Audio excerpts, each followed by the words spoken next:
Hello students, तो आज हम लोग बात करने वाले हैं शैक्षिक मनोविज्ञान। शैक्षिक मनोविज्ञान के बारे में इससे पहले की वीडियोस में हम लोगों ने बात किया। उसके बाद की वीडियो में है कि शैक्षिक मनोविज्ञान की क्या क्या समस्याएं हो सकती हैं।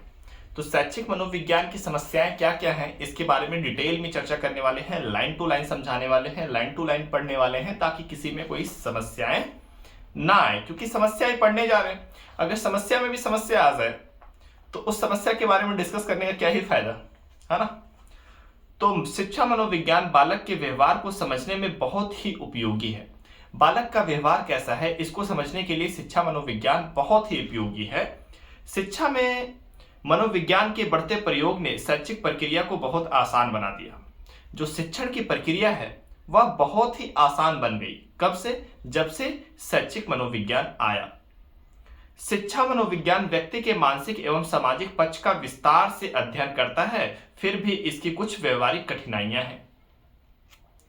बहुत विस्तार में अध्ययन करता है, मानसिक और सामाजिक, फिर भी इसमें बहुत सी समस्याएं और कठिनाइयां हैं। दैनिक जीवन में शिक्षा मनोविज्ञान को निम्नलिखित समस्याओं का सामना करना पड़ रहा है। दैनिक जीवन में शिक्षा मनोविज्ञान के निम्नलिखित समस्याओं का सामना करना पड़ रहा है। पहला, क्या क्या सामना करना पड़ रहा है? पहला, शिक्षा मनोविज्ञान की प्रकृति वैज्ञानिक है। शिक्षा मनोविज्ञान की जो प्रकृति है वो वैज्ञानिक है और यह वैज्ञानिक पद्धतियों से ही मानव के व्यवहार का अध्ययन करता है, फिर भी यह विशुद्ध विज्ञान नहीं है। उसकी प्रक्रिया का तो अध्ययन करता है, बट एक शुद्ध रूप से देखा जाए तो यह विज्ञान नहीं है। शिक्षा मनोविज्ञान के सैद्धांतिक व व्यवहारिक पक्ष में बहुत अंतर है। शैक्षिक मनोविज्ञान की बात करें तो सैद्धांतिक और व्यवहारिक पक्ष में बहुत ज्यादा अंतर है। सैद्धांतिक मतलब जिसमें अध्ययन किया जाता है, जो व्यवहार में लाया जाता है, दोनों में बहुत डिफरेंस पाया जाता है दोस्तों। बिना प्रशिक्षण सैद्धांतिक ज्ञान के वास्तविक रूप से व्यवहार में ग्रहण करना बहुत ही कठिन होता है। सैद्धांतिक में तो बहुत कुछ लिखा है कि सुबह उठिए, सुबह उठने के बाद अगर पढ़ेंगे तो याद हो जाएगा। अगर बच्चा सुबह उठ के पढ़ रहा है और फिर भी याद नहीं हो रहा है तो क्या कह सकते हैं कि सबके लिए वो एप्लीकेबल नहीं है। बहुत से ऐसे फैक्टर्स हैं जो व्यवहार में कुछ और, सिद्धांत में कुछ और होता है। इसलिए हर एक फील्ड में सैद्धांतिक पक्ष अलग होता है परंतु व्यवहारिक पक्ष अलग होता है। शैक्षिक प्रक्रिया में शिक्षा मनोविज्ञान का प्रयोग कुशल अध्यापक एक ही कर सकता है। शैक्षिक प्रक्रिया में शिक्षा मनोविज्ञान का प्रयोग कुशल अध्यापक ही कर सकता है। मनोविज्ञान का प्रयोग जो है एक कुशल अध्यापक ही कर सकता है, सभी के बस की बात नहीं है। शैक्षिक प्रक्रिया में शिक्षा मनोविज्ञान का प्रयोग कुशल अध्यापक ही कर सकता है। बिना प्रशिक्षण प्राप्त किए हुए अध्यापकों के लिए छात्रों के व्यवहार को जानना संभव नहीं है। बिना प्रशिक्षण प्राप्त किए अध्यापकों के लिए छात्रों के व्यवहार को जानना संभव नहीं है।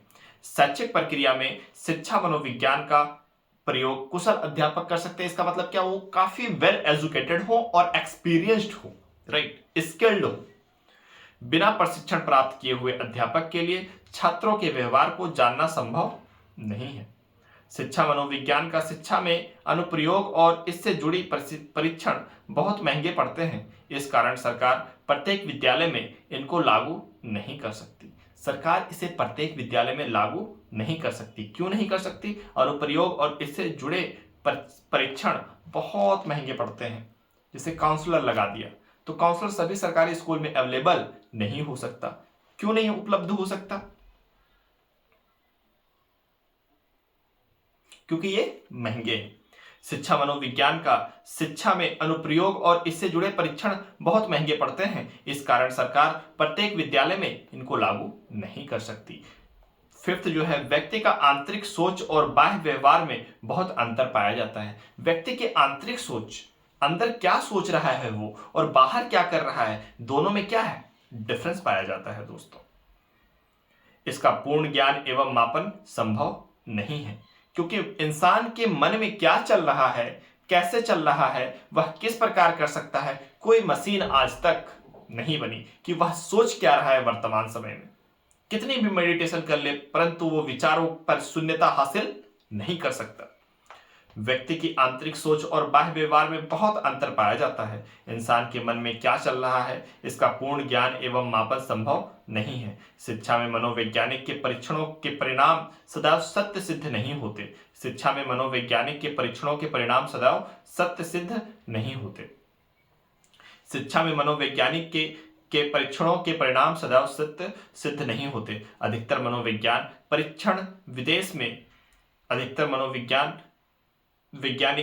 मनोवैज्ञानिक परीक्षण विदेशों में बने होने के कारण उनका भारतीय परिवेश में उपयोग व्यवहारिक नहीं होता। अधिकतर मनोवैज्ञानिक परीक्षण विदेश में होते हैं, भारतीय परिवेश में ऐसा नहीं बना होता है। इसलिए शिक्षा मनोविज्ञान में प्रयुक्त उपकरण परिस्थिति सापेक्ष है। इन उपकरणों की अपनी कुछ सीमाएं हैं, जिसके कारण हर परिस्थिति में इनका इस्तेमाल नहीं किया जा सकता, क्योंकि इनके भी कुछ लिमिटेशंस है। किस जगह के बच्चों को ये इवेल्युएट कर सकते हैं। व्यक्ति के व्यवहार व वातावरण में निरंतर बदलाव के कारण शिक्षा मनोविज्ञान में सैद्धांतिक तौर पर भविष्यवाणी करना संभव नहीं है, क्योंकि कंटिन्यूअस क्या होता है, चेंज होता रहता है उसका मन। कभी अभी मोमोज खाने का मन कर रहा है तो फिर कभी उसे चिली पोटैटो खाने का मन करेगा। तो कंटिन्यूअस मन में क्या हो रहा है, परिवर्तन हो रहा है, जिस वजह से हम लोग यह आकलन करने में असफल रहते हैं कि उसके दिमाग में एक्चुअल में वास्तविक में क्या चल रहा है। इसके आकलन के लिए अभी तक कोई मशीनरी जैसी चीज नहीं आई है। शिक्षा मनोविज्ञान का संबंध व्यक्ति के बौद्धिक क्षमता, रुचि, विचारधारा, शैक्षिक व्यवहार से है। ये सभी तत्व तो अमूर्त हैं, जिनको समझना और मापना बहुत कठिन है।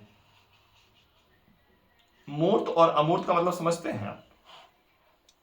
अमूर्त मतलब जो दिखे ना, छू ना सके। मूर्त का मतलब जो दिखे।